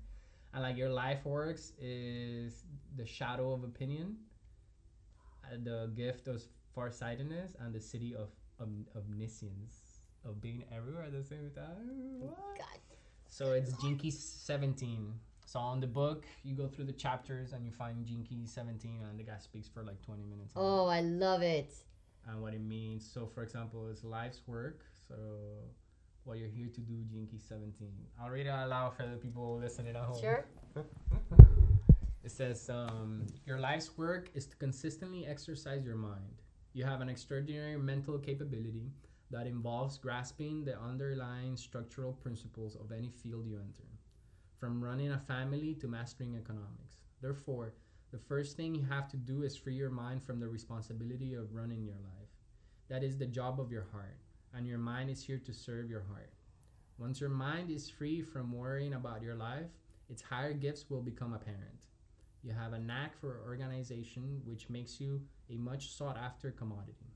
Whereas most people can generally see only what is in front of them, your mind can see and put into words a far bigger picture. Your life's work is ultimately destined to be of service to some higher goal. The worst thing you can do is compromise such a sensitive gift and spend your life buried away in some backwater. You're here to make the world a better place. That's your life's work. And the gene key again is 17. opinion, farsightedness, and omniscience. Is the shadow, the gift, and the city. Did that resonate? Yes, like a lot. Yeah. A lot. Yes. Nice. A lot. Wow, that's pretty amazing. I resonate more with this than I do with human design. Okay, human design. Yeah, this one's more. This is better. This reminds me of the pattern, how it's based on astrology, but they give it to you in a way that anybody can relate to, and it really resonates. You know, the reason I don't resonate with human design. I know I come up as a projector in human design. Oh, really? Yeah, which a projector has no energy of their own. Supposedly, and I don't resonate with that at all because I feel all these energies that I have on my own, and especially when I'm by myself. So, well, especially when you're by yourself, because projectors, supposedly based on the human design, they only identified who they really are when they're alone because they're not projecting anybody's energy. Yes, yeah. I don't know. I have to dive more into both of them, you know, because I find them both very interesting. Yes, for sure. You know, but yeah that's wow. Yeah, I don't think, I mean, I don't know you that well, but I wouldn't have put you as a projector. Yeah, I found it very odd as well. Yeah. You know, and I know that there's different types of projectors, but I haven't gone in depth yet because I've done research online, but it's very hard. You have to find somebody who works with human design for them to go into depth with you. So yeah. Yeah, I like Gene Keys. I think it's delivered in a very resonant way. And that it's not confusing. And it always leads to, it's always like solution based or it's directed towards higher levels of consciousness. You know, every point in the path. Yeah. I like that. Yeah, it's geared towards expansion, which I'm sure you like that. Yes, of course, I love that. Yeah. Of course. Are you kidding? Expansion is always right in my face. So it says here, your purpose is stillness. What deeply fulfills me, it says, your real purpose is to give others a moment of pause in life. That's crazy, bro. That's crazy. Just the first phrase is like that is super on point. Wow. You are someone who is here to show others how to wait and slow down. Your gift is almost magical. You can appear to be going more slowly than anyone else and still get more done than they. It's about knowing when to act. When you are focused, you are unstoppable. You are a unstoppable force. And you should never allow yourself to be pressured by anyone else in anything. Time is also absolutely relative to how much enjoyment you're having. Your secret is to let life dictate the place of your dreams rather than fuss and worry about how and when things will occur in the future. In this sometimes hectic world, you're here to demonstrate that trusting in your own destiny is far more powerful than trying to make it happen. When you're right in the heart of your still center, you're a person around whom real magic can happen. Very interesting. Wow, man. It's, and you know, I relate with that because I feel sometimes that I move very slow. You know, like I'm not at the same pace as everyone that I know around me as far as like what they're doing and all that stuff, you know. Like I do stuff, but most of the stuff that I do is not really relevant to what what people would think I would be doing. So, but then when I'm actually focused on the certain, like my main things, you know, like I do them quite quickly and efficiently. But yeah, you know, that's something that I myself have been really trying to sit with is that stillness, you know, and having that trust, that source, that that as long as I'm following my heart and not trying to follow the path of everybody else, like everybody's taking these courses and creating these courses and getting these clients and doing and like that doesn't resonate with me, you know. What resonates more with me is to just be in the flow like a river, like the river flows with, you know, and it's hard for me to accept that. So totally that. Wow, I resonate with that. That's like confirmation with what I feel inside. So that's amazing. Yeah. Supposedly you get an email with the profile as a PDF. If not, I'll send you the website so you can look at your gene key numbers. And since you already got the book, it's a great listen, and it really has helped me. Like, and I've only listened to that one like 7 times. Wow. Yeah, each one of these orbs is like a rabbit hole. And the whole omniscience part, being everywhere at the same time. I don't know if that's how he's meaning it. That's how I understand omniscience. Omniscience. Mm-hmm. Yeah. So he might have his own definition. I really resonate with, for some reason, being in the flow. We started the podcast a little bit like that. Me talking about that. Like, it's really been an intention of mine to allow myself to be a flower. Like, allow to express what I feel. Obviously, not hurting anyone.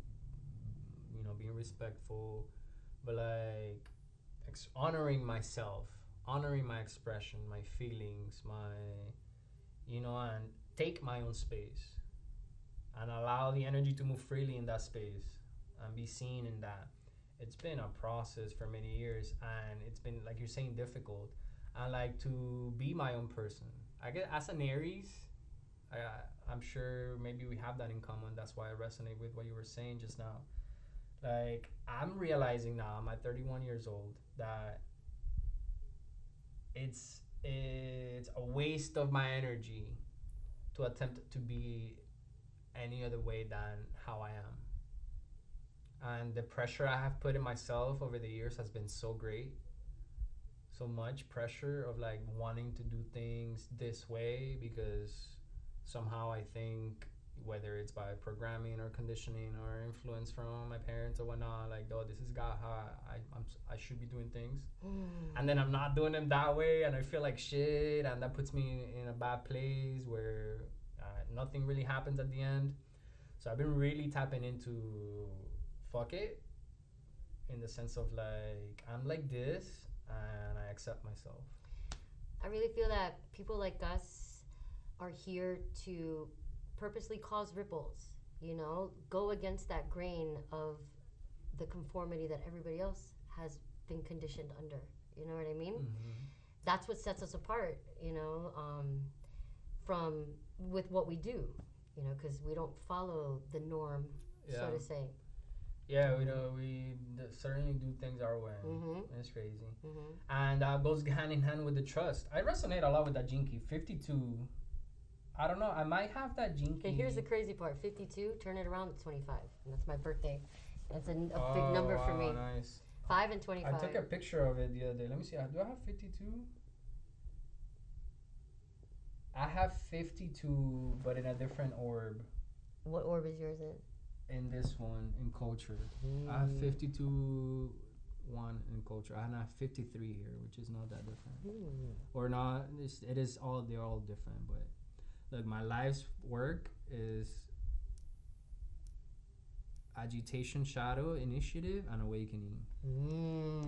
That's the one I listen to like over and over again. I really, really resonated with that, with the shadow, agitation. And he explains it like this underlying energy of like agitation. Unsettling baseline. It's like I have an unsettled, like a baseline of unsettled energy where like it's like, that's why grounding is so important to me, and I have such a close relationship with tobacco and just like calming myself down because it's constant. And my mom used to tell way before I knew about any of this, which I immediately related to, that when I was a baby, I used to cry like perreta until like 4 a.m. for no reason. My mom didn't know what to do. The neighbors didn't know what the fuck was going on. And as a I rationalize it as, of course, being a baby, you express what you're feeling regardless. And if it's agitation like that, it's like... Yeah, and as a baby, the only expression you know is crying. Yeah, crying of the uncomfort. Yeah, so I really resonated with that shit.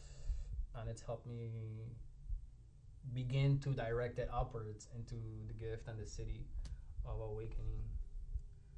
Yeah, this shit's super cool. This is why that one resonated so much, because I have it in this place here, which I don't know what that position means so much, but it's in my the pearl sequence is a prosperity sequence. It's in the top one. So for you is you unlock your prosperity through your gift of simplicity. You undermine your prosperity through the shadow of complexity, and you thrive best as part of a large network. Complexity, simplicity. Two words very much used in my vocabulary. Oh, keep it simple, girl. Yep. It's the mind that wants to complicate shit. The heart keeps it simple. The heart's like, choo. Oh, that's what this other one was saying. Very interesting. Thank you for introducing me to this. That was awesome. I don't know why it came up, but yeah, it was meant to come up. Yeah, it's coming up again. Maybe I should dive into listening to them again. It's coming up for a reason. So tell me about your practices. Tell me about your Kriya practices, and first of all, explain to me what's Kriya. Kriya for me is conscious evolutionary movement linked with breath. Kriyas have the capability of rewiring your brain. So now we're talking about neuroplasticity, breaking old belief systems, old habits, stuff like that don't serve us anymore, allowing space for new, lighter energies to come in, to create new habits that serve our purpose and not hinder our purpose and work against us. That's just one of the amazing things that Kriyas do. They help cleanse energies from your body. There's certain Kriyas you can do to help raise alkalinity. There's Kriyas that work with different systems in your body, endocrine system, nervous system, obviously, circulatory system. And they're just amazing. They've helped me a lot in my healing process as far as strengthening certain chakras. My practices, I have a morning sadhana that I do every day. I wake up before the sun comes up, at least an hour, because the sadhana takes, for me, at least an hour, sometimes more, depending on what I'm feeling that day. And the sadhana means spiritual practice. So for me, I get up every day to do my sadhana to strengthen the connection I have between myself and source, and to set the tone for my day. For me, setting the tone is very important. One of the things that my sadhana includes is not looking at my phone. My phone, before I go to bed at night, goes on airplane mode, and it doesn't come out of airplane mode until after my sadhana, probably about a half hour after my sadhana, because I give myself time, to just be in that space of the sadhana, of that meditative state. Because the moment you turn your phone on, all the distractions start coming off, and literally kicks you right out of that blissfulness.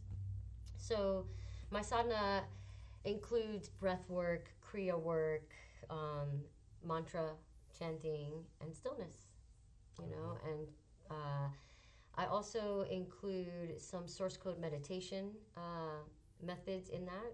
Source code meditation was created by Dr. Michael Singer, and it works with your subtle energy vortexes throughout your body, which are linked with your meridians, which is Ayurvedic medicine. And yeah, just getting into the body, and it's beautiful because in the sadhana I also include sun gazing, and it really just allows me to really get into the body. It allows me to get into the body before the mind gets into the body. So one of the things that I do is alternate nostril breathing, and that helps balance the right and left hemispheres of the brain, the masculine and the feminine. Because depending on what I was watching before I went to bed, or what happened throughout my dreams, depends on what's going on in my mind. So I help bring balance to that. I maintain the nervous system calm, because we carry a lot of stuff from the day before into the next day, which is why it's important for me to set the tone, to realize that was yesterday. Today's a new day for new ways. And I learned sadhana in my 200-hour yoga training. That was the first thing that we learned before we learned any asanas or anything like that, was to create your spiritual practice. Create a little area, like an altar, that's very welcoming, so that when you see it, you're drawn to want to sit there and spend time there. So, just little things that we can do to just help keep us in that frequency that brings us to a higher state. Closer to ourselves. Closer to ourselves. Yeah. And to everything else, So yeah, it's been life-changing for me. And the days that I don't do it, which haven't been many, I think in the 2.5 years that I have been practicing sadhana, maybe there's been 10 days that I haven't done it.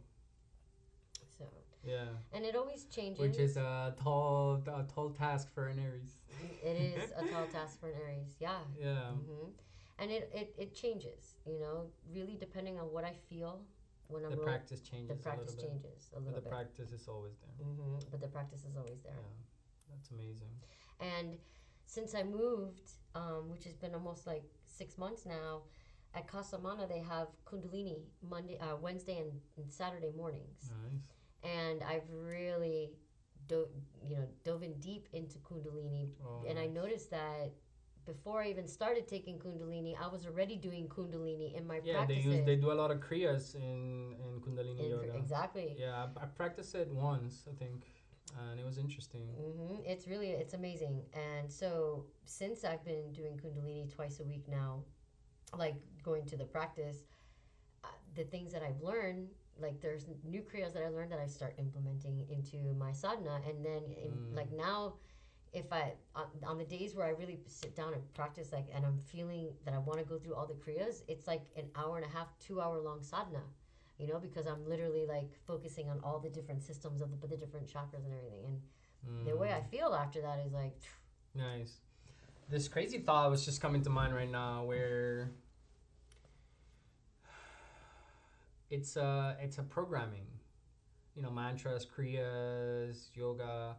It's a programming of your being, and I'm wondering, playing a little devil's advocate again, if we're using outdated programming, because if these kriyas, these mantras, this sadhanas, this asanas were created thousands of years ago, they were created for a human being of thousands of years ago, and whether or not evolution is real, times definitely change, and we change. So I wonder if we're due for a whole new set of asanas, kriyas, and mantras for ourselves. That's happening.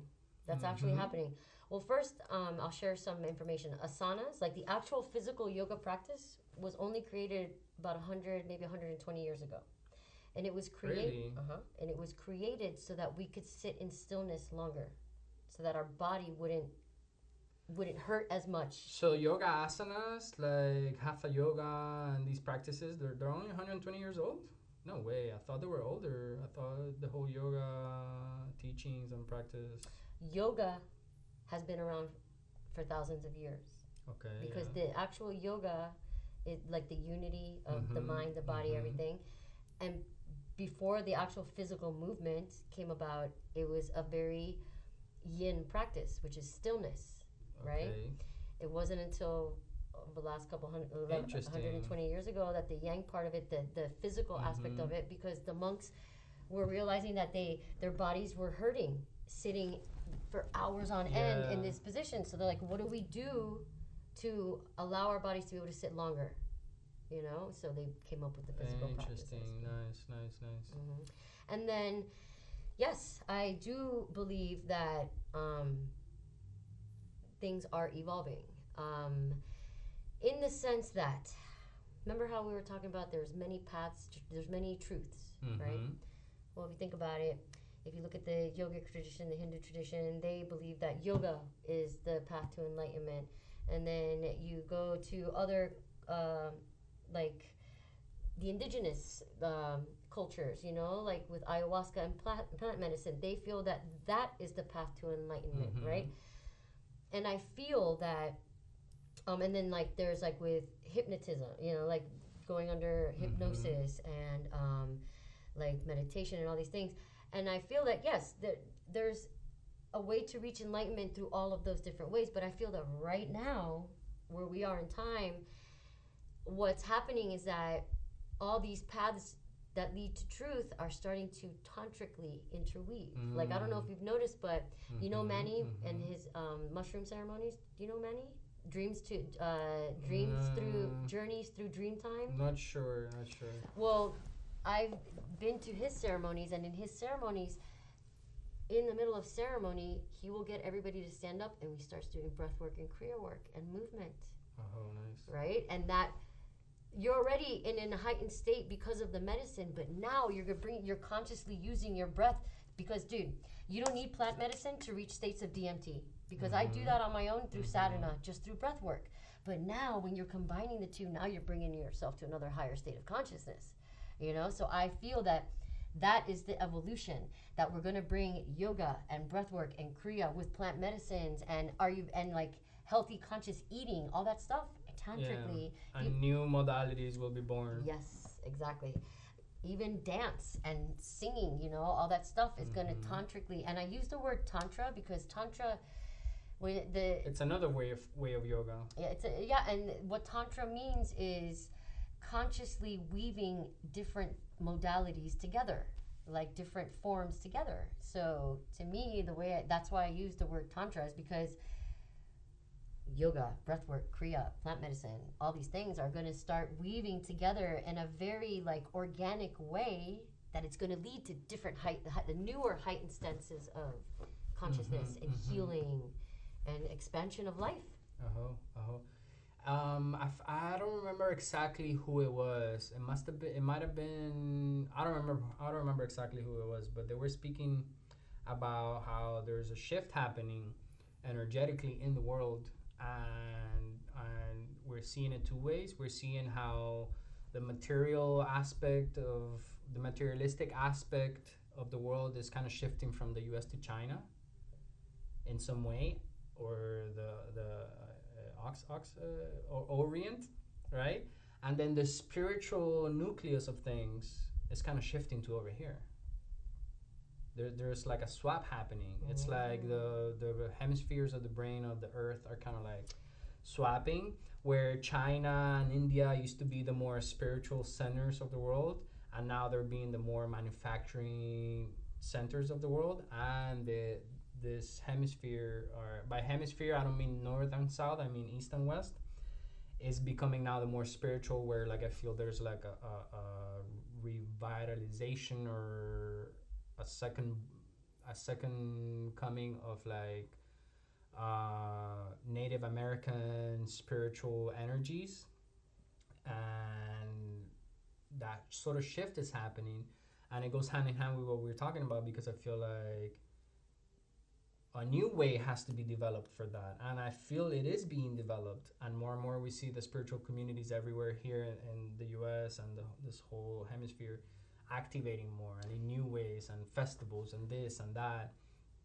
And I've personally felt in my own experience where even new teachings are gonna be coming out, or new ways or new guru figures expressing the teachings in new ways for this new age. I completely agree, because the first thing that came to mind is that, what's this country known for? For setting the standard in new pattern, new things, right? Like the rest of the world supposedly looks up to America for its way, right? So to me, that's really good, because if we are setting the standard now in spirituality, then in my hopes, it would just flood out to the rest of the world. I think we are. I think it's the bare beginnings of this process. And it makes total sense, because think about all the different cultures that are now present in this country that can come together and discuss and create and cultivate. Collectively, we're connected in a way we've never been before. Yeah. Yeah.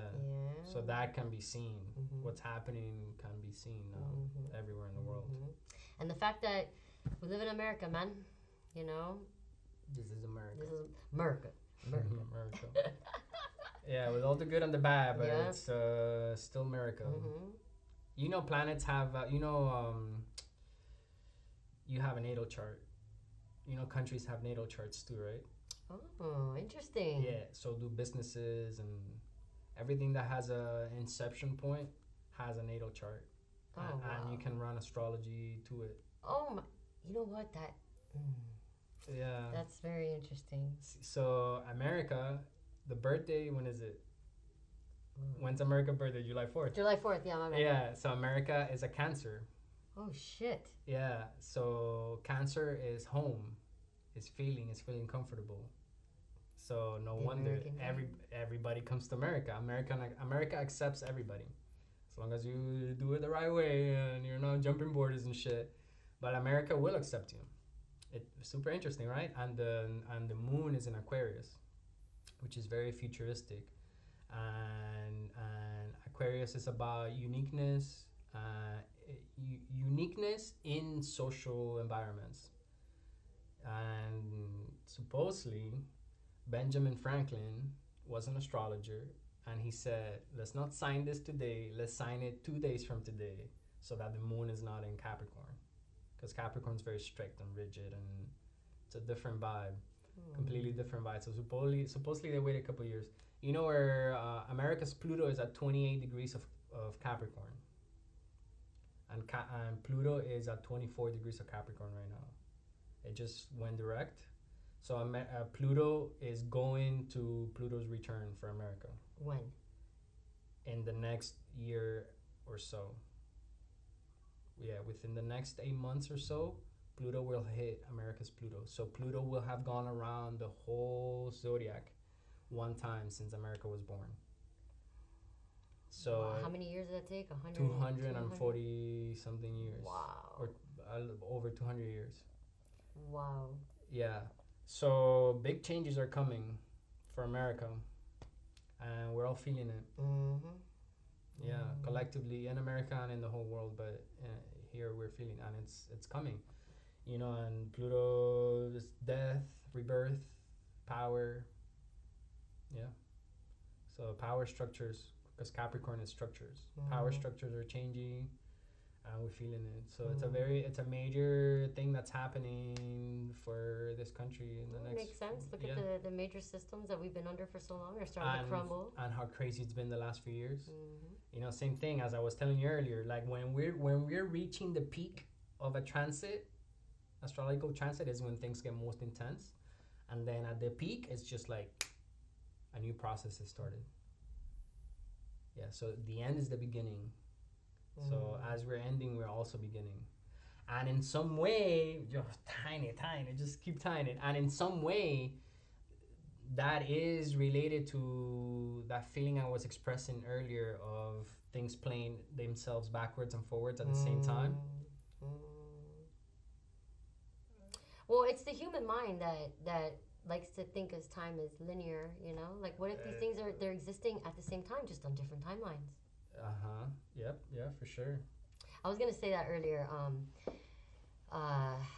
When we were talking about like being, you know, like being true to how we feel and showing up as how we feel.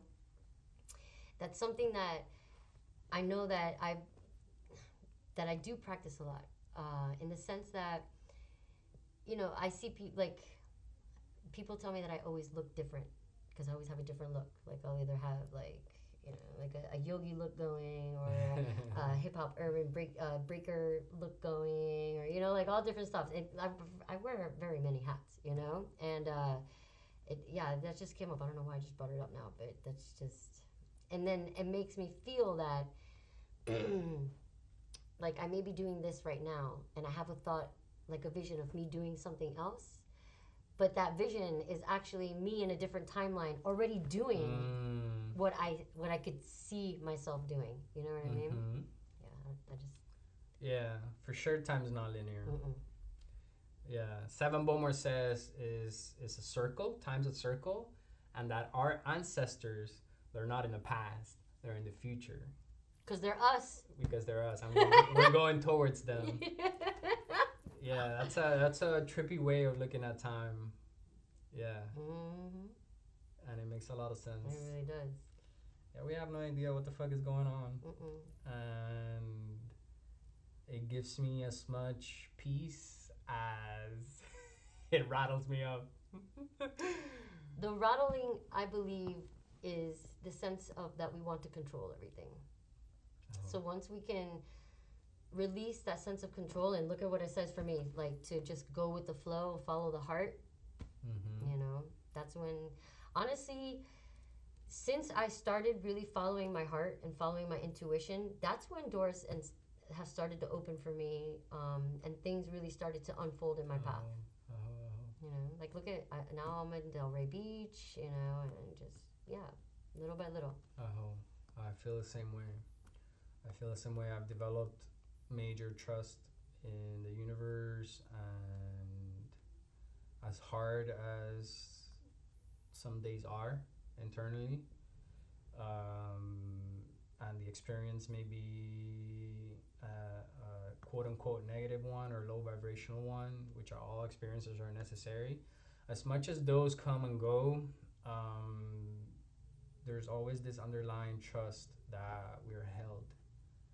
We are supported. So we're so taken care of by the universe, and at times my mind plays, you know, at times the devil hops in my left shoulder and tells me, oh, you're fucking crazy, you know, but it's there. That feeling is there, that we're held, that the more I let go and flow with ease, the better things get. You know, and at the end of the day, every path is the right path, and we all choose what we believe, and I choose to believe that what we choose to believe dictates our reality. It really does. That's funny. I was watching something yesterday. And she made a quote that has everything. Okay, belief is the most powerful spell there is. Right? What you give power has power. And we give most power to our beliefs. To beliefs. And to our belief systems. Yeah. And I believe that it doesn't matter what you believe. I believe it doesn't matter, because fundamentally we're all doing the same thing. Just the context is different. And so we're doing it. What's it matter? Why get upset at someone that's doing something, you know, even if that something might seem horrendous, you know, you have your own beliefs, and what you're seeing might generate some sort of feeling within. What you're seeing someone else do might generate some feelings within you. But at the end of the day, it's like, it's not different from what you're doing. It's just wearing a different hat. And at the same time, for me, when that stuff happens, I ask myself, why am I feeling this way? Why does watching that person do what they do, why is it making me feel this way? And it really gives me the opportunity to be like, okay, let's do some dig deep in. Because obviously this is coming up because there's an unresolved issue within myself that this reflection is bringing up in me.